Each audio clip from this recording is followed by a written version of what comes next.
Halo semuanya, selamat datang di bedah materi kita. Jujur aja, saya tahu persis apa yang lagi kalian rasain. Capek kan sama yang namanya layar? Lelah digital tuh beneran nyata loh. Layar yang terus-terusan nyala, notifikasi yang nggak ada habisnya. Wajar banget kalau kita tiba-tiba ngerasa kangen dan ketarik sama hal-hal fisik. Kayak piringan hitam, kamera film jadul, atau sekedar wangi khas kertas dari buku catatan Moleskine. Benda-benda ini tuh seakan ngasih kita pijakan di dunia yang sekarang serba virtual. Tapi, di bedah materi kali ini, kita bakal bongkar apa yang sebenarnya terjadi di balik obsesi kita sama barang-barang analog ini. Oke, mari kita selami ini. Ada satu ilusi romantis yang harus kita pecahkan dari awal. Kadang, obsesi ini tuh nggak lebih dari amnesia yang pakai kacamata berwarna mawar. Maksudnya gimana? Kebangkitan tren analog ini sering banget didorong sama memori selektif kita tentang masa lalu. Kita ngerasa dulu itu hidup jauh lebih sederhana. Padahal kita dengan gampang mengedit ingatan kita. Kita lupa sama rasa terisolasinya, susahnya dapat informasi, dan pastinya rasa frustrasi murni dari era sebelum adanya internet. Kita memuja alat-alat jadul ini, tapi kita lupa betapa merepotkannya barang-barang itu pada zamannya. Bagian 1. Paradoks digital tertinggi. Nah, yang paling menarik dari poin ini adalah kegilaan kita sama hal-hal analog ini sebenarnya bukan murni penolakan terhadap kehidupan modern. Sama sekali bukan. Kenyataannya, ini malah memunculkan apa yang kita sebut siklus konten. Coba bayangin, seseorang mutusin buat disconnect dari gadgetnya. Tapi ironisnya, proses dia menjauh dari gadget itu diatur sedemikian rupa, difoto estetik, dan pada akhirnya, ya diunggah juga ke internet. Tujuannya apa? Semata-mata buat ngumpulin modal budaya. Praktik analog ini dipamerin buat ngasih tahu audiens digital mereka, "Hey lihat nih, gue itu orangnya mindful banget loh." Mari kita lihat siklus perjalanannya. Pertama, nemuin lagunya di Spotify. Terus, beli piringan hitamnya di Amazon. Setelah barangnya sampai, difoto dan diedit pakai Lightroom. Terakhir, diposting ke Instagram. Kocak banget kan kalau dipikir-pikir? Penggiat analog yang katanya autentik, ini nyatanya sangat bergantung pada infrastruktur digital yang persis sama dengan yang mereka klaim ingin mereka hindari. Seluruh ekosistemnya muter di situ-situ aja. Lanjut ke bagian 2, pajak friksi.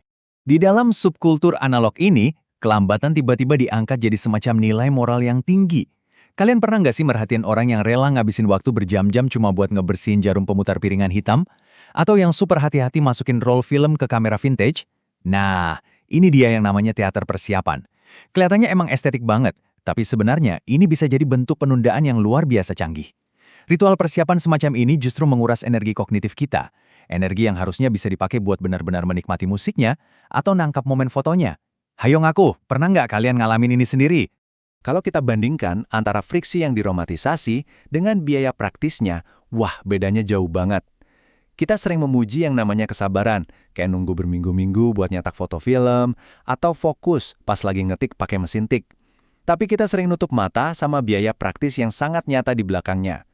Ada banyak banget waktu yang hilang, tenaga yang terkuras, dan pastinya jebakan logistik yang bikin capek sendiri. Sering banget loh, kita salah mengartikan kepuasan dari kerepotan suatu proses sebagai kualitas dari hasil akhirnya. Padahal ya, repot nggak selalu berarti bagus. Dan jangan lupakan satu kenyataan pahit soal manajemen informasi. Media fisik itu benar-benar luar biasa rapuh. Bayangin aja, kalian udah nulis ide-ide brilian selama bertahun-tahun di jurnal kulit kesayangan kalian. Terus, tiba-tiba ketumpahan kopi, atau tas kalian ketinggalan di kereta. Boom, semua usaha intelektual itu lenyap begitu aja selamanya. Nggak bisa di-search, nggak bisa di-indeks. Nah, bandingin kalau handphone kalian yang hilang. Pasti panik sih, tapi ada rasa lega karena kalian tahu, kalian tinggal login ke akun di handphone baru dan semua data langsung balik dari cloud dalam hitungan detik. Bagian 3, konsumerisme yang menyamar. Jadi, poin krusialnya di sini adalah, tren analog itu sering banget dibingkai sebagai perlawanan terhadap kapitalisme. Tapi realitas ekonominya justru sebaliknya. Niat awal buat nyari kehidupan yang lebih berkesadaran malah diganti sama rentetan transaksi belanja yang mahal banget. Ujung-ujungnya, orang malah terjebak di siklus gila-gilaan ngumpulin barang. Kayak beli buku catatan harga Rp500.000 atau ngabisin puluhan juta buat kamera Leica bekas. Kalau udah sampai di titik ini, alat-alat itu dibeli bukan murni buat fungsinya lagi, tapi lebih ke buat pamer status sosial. Hal ini sebenarnya membuka sebuah realitas tentang hierarki kelas yang cukup dalam. Jujur aja, ngejalanin gaya hidup analog itu butuh uang ekstra, butuh ruang fisik buat nyimpen barangnya, dan yang paling penting, butuh kemewahan waktu. Secara harfiah, kemampuan untuk membeli ketidaknyamanan itu adalah sebuah hak istimewa. Di sisi lain, bagi banyak orang, khususnya kelas pekerja, pakai smartphone buat segala hal, mulai dari kerja, komunikasi, sampai hiburan, bukan berarti gaya hidup mereka kurang otentik. Sama sekali bukan. Itu murni insting bertahan hidup yang paling rasional dan praktis di era modern ini. Masuk ke bagian 4, titik buta lingkungan. Dan slide ini dengan sangat brilian mengilustrasikan satu kenyataan keras. Kita harus mecahin ilusi kalau balik ke analog, itu otomatis lebih ramah lingkungan. Fakta di lapangannya sering banget bertolak belakang sama asumsi itu. Coba deh kita lihat. Produksi piringan hitam itu sangat bergantung sama ekstraksi minyak bumi. Cuci cetak film, itu ngasilin limbah kimia beracun. Buku fisik juga butuh penebangan pohon dan ngasih jejak karbon yang besar banget dari sisi transportasinya. Kalau disandingin sama biaya lingkungan dari file digital yang relatif kecil, rekam jejak media fisik ini seringkali malah jauh lebih membebani planet kita. Bagian 5. Memilih alat di atas ideologi. Sebenarnya, kelelahan digital itu berakar dari masalah sistemik, yaitu ekonomi perhatian yang emang dirancang buat terus membombardir kita. Nah, menyadari hal ini tuh penting banget, karena mengubah tekstur layar kaca menjadi kertas nggak bakal tiba-tiba menyembuhkan kompulsi kita.